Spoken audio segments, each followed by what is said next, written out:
Hello friends, स्वागत है आपका अपने इंग्लिश ज्ञान यूट्यूब चैनल में। आज का हमारा टॉपिक है फ्यूचर कंटिन्यूअस टेंस। क्रम से आपका अगला वीडियो फ्यूचर कंटिन्यूअस टेंस। इससे पहले आप देख रहे थे कि मैं present indefinite tense, present continuous, past indefinite, present past continuous, future indefinite और आज टॉपिक है फ्यूचर कंटिन्यूअस। इसके अलावा मैं प्रेजेंट इंडेफिनिट टेंस का पैसिव वॉइस भी बता चुका हूँ। अगली कड़ी में हमारा पास्ट इंडेफिनिट टेंस का पैसिव वॉइस होगा, लेकिन आज फिलहाल फ्यूचर कंटिन्यूअस टेंस पे चर्चा करेंगे। तो चलिए शुरू करते हैं। और हाँ, इससे पहले अगर आप हमारे चैनल को अभी तक सब्सक्राइब नहीं किए हैं तो प्लीज सब्सक्राइब कर लीजिए और बेल आइकन को प्रेस कर लीजिए, ताकि जब भी मैं वीडियो अपलोड करूं तो आपको सबसे पहले मिल सके। और ऐसा नहीं कि एक ही दिन आप सभी वीडियो देख करके आसानी से समझ जाएंगे। गैप लेकर के एक वीडियो आज हो रहा है, 2-3 दिन बाद दूसरा, ऐसे करके जब आपको समय मिलेगा तो बड़े आराम से 15 मिनट 20 मिनट में आप समझ जाएंगे। एक बार दो बार देखेंगे समझ जाएंगे और हमेशा उसको कंठस्थ कर लीजिए। तो चलिए देर न करते हुए शुरू करते हैं। फ्यूचर कंटिन्यूअस टेंस पहचान इसकी क्या होती है? क्रियाओं के अंत में रहा होगा, रही होगी, रहे होंगे जब शब्द आते हैं तो ऐसे वाक्य फ्यूचर कंटिन्यूअस टेंस कहलाते हैं।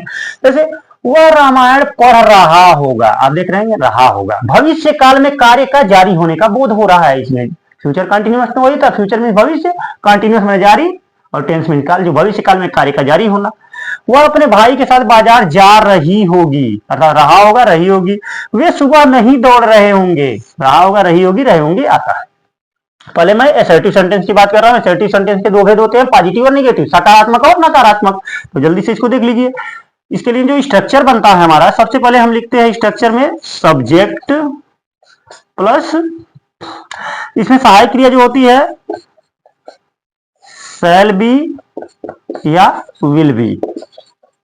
शैल बी और विल बी में से कोई एक, और ये बी अलग रहता है, शैल बी या विल बी। ठीक, subject shall be will be, verb की first form ING plus object, full stop कर देते हैं। ये हमारी जो स्ट्रक्चर है इसका ये है। इसी के अनुसार आपको वाक्य बनाने हैं। सबसे पहले ये डिसाइड कर लीजिए। फ्यूचर इंडेफिनिट टेंस में बताया था कि जो शैल का प्रयोग होता है मात्र आई विकर्ता के साथ होता है, लेकिन आजकल मॉडर्न इंग्लिश में तो मात्र सबके साथ विल ही हो गया है। शैल का तो लगभग विलुप्त हो गया, लेकिन ग्रामरली दृष्टिकोण से आप देखेंगे, ग्रामर की भाषा में अगर आप स्टूडेंट हैं तब आपको शैल और विल का प्रयोग और अंतर समझना चाहिए। नहीं तो उस तरह से तो बोलचाल ना, मॉडर्न इंग्लिश में सबके साथ फ्यूचर टेंस में विल का ही प्रयोग किया जा रहा है। देखिए, जैसे वह रामायण पढ़ रहा होगा, तो मात्र जब आई भी करता रहे तभी शैल का प्रयोग करेंगे। बाकी कोई भी करता हो, इसमें सिंगुलर नंबर हो या प्लूरल नंबर हो, आई माने मैं, वी माने हम, हमें, मैं, मुझे, इससे अगर वाक्य की शुरुआत हो रही है तभी मात्र शैल का प्रयोग होंगे, शेष सबके साथ विल। तो वह की अंग्रेजी ही। आप जानते केवल आई भी के साथ शैल, तो इसके साथ क्या हो जाएगा? Will be. वर्ब क्या है? पढ़ना, रीड, आईएनजी इसमें जोड़ दिए। ही विल बी रीडिंग, वह पढ़ रहा होगा। अब क्या पढ़ रहा होगा? ऑब्जेक्ट इसमें क्या? रामायण। तो रामायण एक ग्रंथ है, इससे पहले हम द का प्रयोग करेंगे। ग्रंथ है तो भी प्रॉपर नाउन, तो कैपिटल लेटर से RAMAYANA, रामायणा। रामायणा लिखते पढ़ते हैं Ramayan. He will be reading the Ramayan. वह अपने भाई के साथ बाजार जा रही होगी, जा रही होगी, तो इसका मतलब लड़की का बोध हो रहा है, तो सब्जेक्ट क्या हो जाएगा? सी। रहा होगा तो ही होता सी। इसके साथ भी क्या होगा? Will be, see will be, क्योंकि आई वी के साथ ही केवल शैल भी करना है आपको।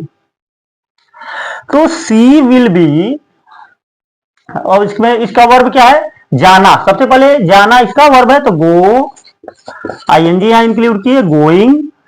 आने जाने के बीच में टू का प्रयोग करेंगे। अगर ऑब्जेक्ट निश्चित है तो मार्केट तो निश्चित होता है। She will be going to market,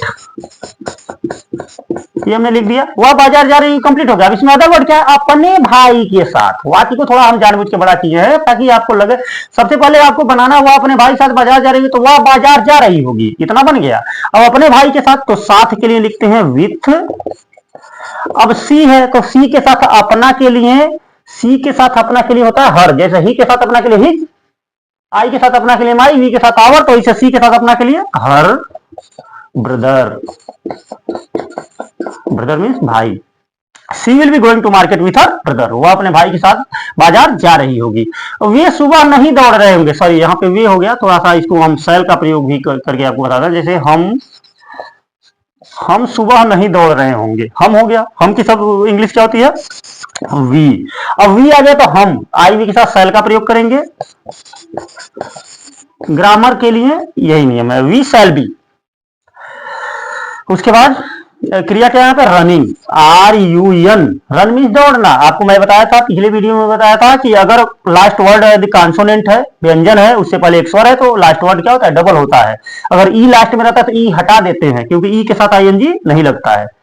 तो रन, इसको क्या करेंगे हम, डबल एन कर देंगे, आईएनजी इसमें ऐड कर दीजिए। We shall be running. अब उसके बाद से मान लीजिए मैदान में होता तो इन द फील्ड, लेकिन इसमें क्या है, सुबह दिया है, तो इन द मॉर्निंग। ठीक, ये हो गया। अब मान लीजिए निगेटिव क्या होते हैं, निगेटिव के लिए थोड़ा सा एक अगर वाक्य, इसी को आप समझ लीजिए। मान लीजिए वह रामायण नहीं पढ़ रहा होगा। ठीक, तो निगेटिव में स्ट्रक्चर जो होता है, जो शैल बी और विल भी होता है, शैल और विल के बाद नॉट प्लस बी हो जाता है। जैसे समझ लीजिए वह रामायण नहीं पढ़ रहा होगा, तो ही विल, अब शैल विल के बाद यहां पहले नॉट लगाएंगे और फिर बी लिखेंगे, he will not be reading the Ramayan.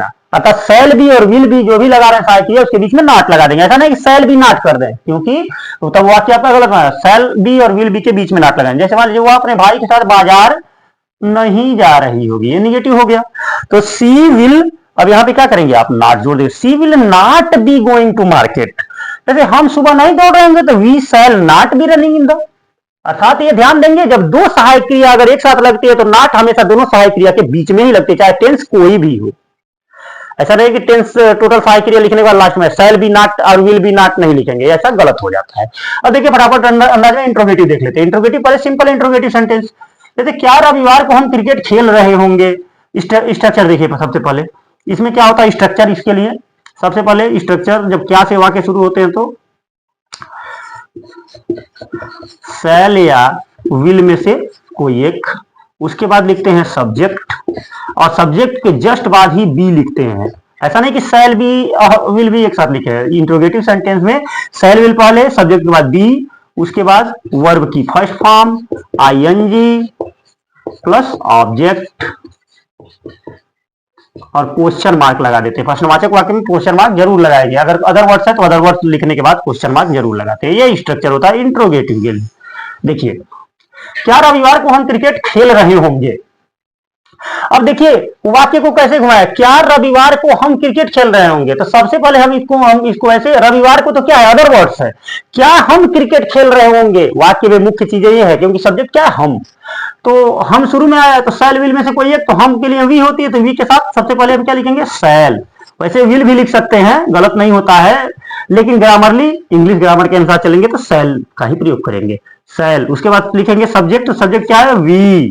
उसके बाद से क्या लिखना है हमको, बी। देख रहे हैं, शैल विल में से कोई एक, सब्जेक्ट, उसके बाद बी। वर्ब क्या है इसमें, खेलना, तो प्ले, आईएनजी इसमें जोड़ दिए। शैल वी बी प्लेइंग, उसके बाद से ऑब्जेक्ट क्या है, क्रिकेट। ठीक, shall we be playing cricket, अर्थात हमारी सहायक क्रिया सब्जेक्ट बी, इसके अलावा वर्ब आईएनजी, ऑब्जेक्ट हो गया। अब अदर वर्ड क्या है, रविवार को, तो रविवार दिन बताने के लिए हमेशा ऑन का प्रयोग करते हैं, ऑन संडे,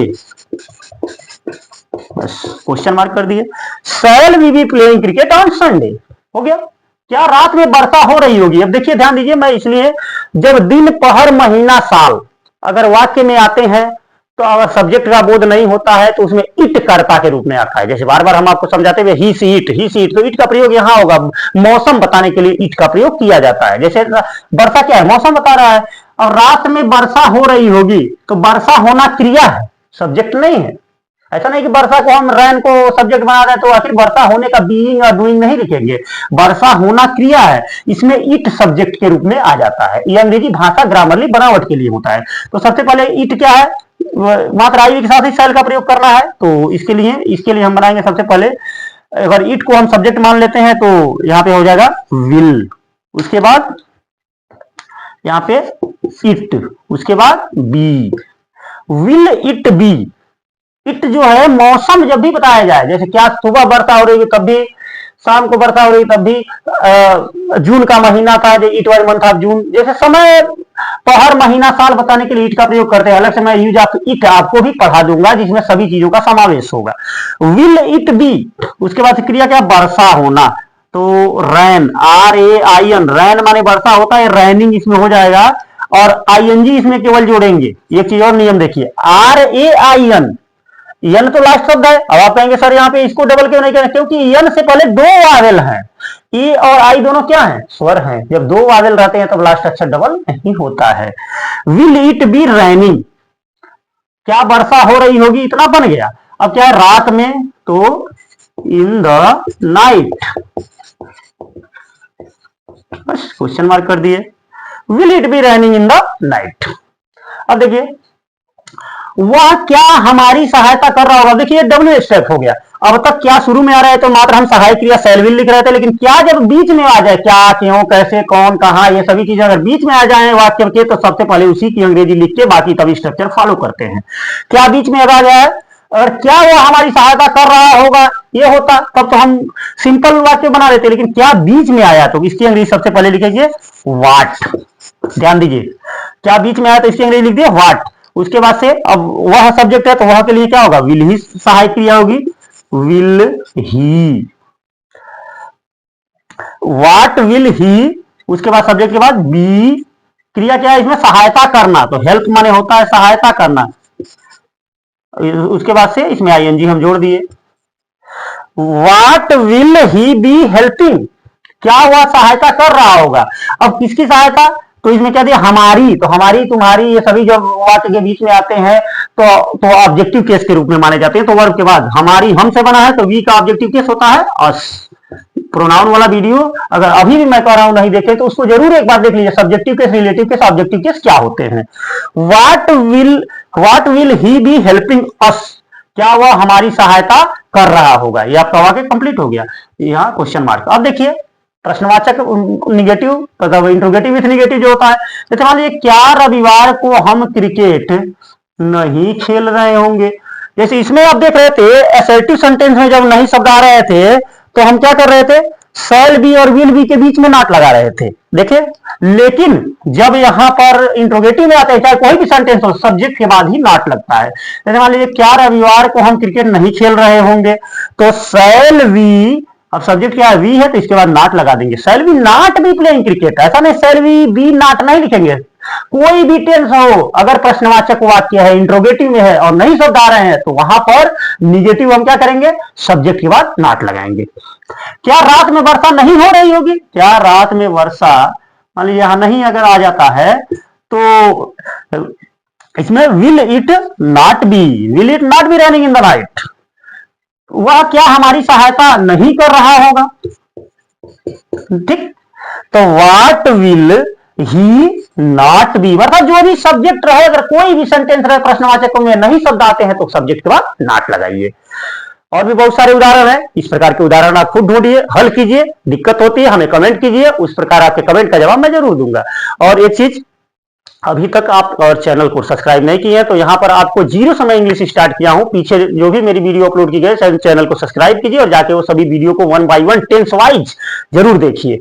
तब तक के लिए जय हिंद, जय भारत, मिलते हैं नेक्स्ट वीडियो में।